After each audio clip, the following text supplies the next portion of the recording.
చెప్పు.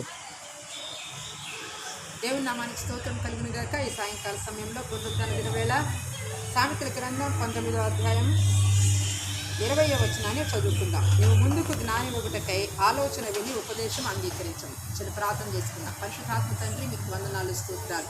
ఈ వాక్య భాగం ద్వారా నా తండ్రి, నా ప్రభా, దివ్యమైన వర్తమానం మీరు అనుగ్రహించి మహిమ పొందమని యేసు నామములో ప్రార్థిస్తున్నాం తండ్రి, ఆమేన్.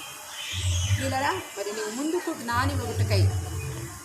లోకంలో అందరూ జ్ఞానుల అంటే దేవుడు అందరినీ జ్ఞానవంతులుగానే పుట్టించాడు, కానీ మానవుడు తన పాపం వల్ల మరి అజ్ఞానంలో జీవిస్తూ ఉన్నాడు. అజ్ఞానంలో, అంధకారంలో, పాపంలో జీవిస్తూ ఉన్నాడు. పాపంలో ఉన్నటువంటి మనిషిని పవిత్రతలోనికి, మంచి జ్ఞానంలోకి నడిపించడానికే జ్ఞానవంతుడైనటువంటి దేవుడు భూమి మీదకి నరుడిగా మారి దిగి వచ్చాడు.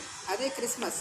అయితే నిన్ను నన్ను అజ్ఞానంలో నుంచి విడిపించడానికి గౌతమ్ బుద్ధుడు అంటాడు కదా, అసతోమ సద్గమయ, తమసోమ జ్యోతిర్గమయ, మృత్యోర్మ అమృతంగమయ అని. కాబట్టి అసత్యంలో ఉన్నటువంటి మనిషి సత్యంలోనికి రావాలి, చీకటిలో ఉన్నటువంటి మనిషి వెలుగు చూడాలి, అజ్ఞానంలో ఉన్న వ్యక్తి జ్ఞానం పొందాలి అని మరి నీకు జ్ఞానం ఇవ్వటానికి, నీకు మంచి ఆలోచన ఇవ్వటానికి ఆయన ఆలోచనకర్తగా నీ కొరకు ఆయన ఉండటానికి ఇష్టపడుతూ ఉన్నాడు.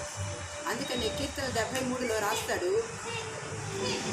నేను ఆలోచన చేత నిన్ను నడిపిస్తాను, తర్వాత నేను మహిమలో చేర్చుకుంటాను అంటాడు. ఎగ్జాక్ట్గా అలా కాదులేండి, కాకపోతే దేవుడు ఆలోచన చేత. అందుకనే పెద్దలు చెప్పే ఆలోచన ఉంది, జ్ఞానులు చెప్పే ఆలోచనలు ఉంటాయి. కాబట్టి నువ్వు ఏదైనా ఒక పనికి పూనుకోవాలి అంటే ఆ పని సక్సెస్ అవుతుందా లేదా అని నీకు తెలియకపోతే అడిగి తెలుసుకొని, జ్ఞానం గల వాళ్ళని అడిగి తెలుసుకొని మంచి ఆలోచనని అనుసరించి నీవు సదాలోచనతో, మంచి ఉద్దేశంతో నీవు ముందుకు కొనసాగితే మరి జ్ఞానుల ఆలోచన, నీవు ఆలోచన విని జ్ఞాని ఒకటకై.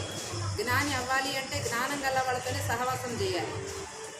దుష్టులతో సాంగత్యం చేస్తే మంచి నడవడి కూడా పాడైపోయిందని దేవుని వాక్యం సెలవిస్తూ ఉంది. కాబట్టి మంచి వారితో సహవాసం చేసి జ్ఞానం పొందుకొని నీవు జ్ఞానిగా మారాలి.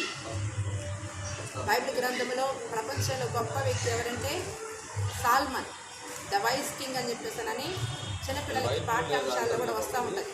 ఆయనంత జ్ఞానవంతుడు ఎవరు కూడా లేరు. అటువంటి మహాజ్ఞాని కూడా తన దగ్గరకు వచ్చినటువంటి షేబా దేశపు రాణి చెప్పేటువంటి మాటలు విన్నాడు, తన దగ్గర ఉన్నటువంటి వ్యక్తుల మాటలు విన్నాడు.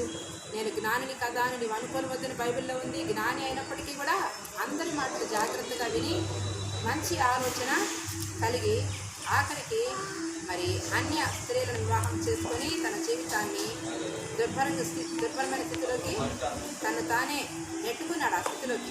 కాబట్టి నీవు అలాంటి పరిస్థితుల్లోకి వెళ్లకుండా నీ జీవితాన్ని మంచి ఆలోచనతో ముందు కొనసాగించుకోవాలని పరిశుద్ధాత్మ తండ్రి హెచ్చరిస్తూ ఉన్నాడు. దేవుడి మాటలు దీవించుగాక. ఆమేన్.